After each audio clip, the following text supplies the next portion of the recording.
مدرسہ عربیہ دارالیتامہ کے نمائندے حافظ فاروق کی غیر ذمہ دارانہ حرکتوں کی وجہ سے انہیں مدرسے سے سبکدوش کر دیا گیا ہے۔ یہ پورا معاملہ اس وقت سامنے آیا جب مدرسہ عربیہ دارالیتامہ کی رسید بک پر بنا اسٹیمپ اور بغیر دستخط کے لوگوں سے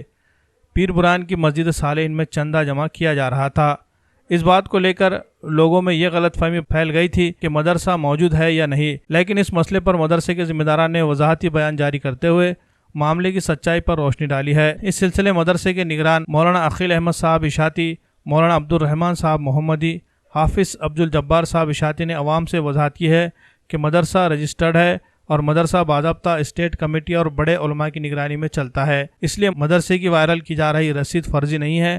بلکہ حقیقی ہے۔ مدرسے کی جانب سے جن حافظ فاروق صاحب کو چندہ وصولی کے لیے کہا گیا تھا، انہوں نے اس معاملے میں کوتاہی کی اور رسید پر دستخط اور اسٹیمپ نہیں استعمال کیا، جس کی وجہ سے انہیں مدرسے سے سبکدوش کر دیا گیا ہے۔ عوام الناس سے یہ وضاحتی اعلان کیا جاتا ہے کہ گزشتہ روز کل جو ہے ایک مدرسہ عربیہ دارالیتامہ کی رسید بک جو وائرل ہوئی ہے موصوف حافظ فاروق صاحب کے ساتھ میں جوڑ کر، چونکہ حافظ فاروق صاحب رمضان سے قبل ہمارے ساتھ ادارے سے جڑے تھے اور انہوں نے کہا تھا کہ میں ادارے میں کام کرنا چاہتا ہوں اور خالی تھے، لیکن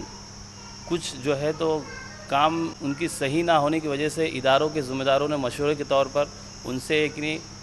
پورا حساب کتاب لے کر ان کو سبکدوش کر دیا گیا، اور جو ادارہ یہ اسٹیٹ کمیٹی کے ساتھ میں چلتا ہے اور ادارے میں الحمدللہ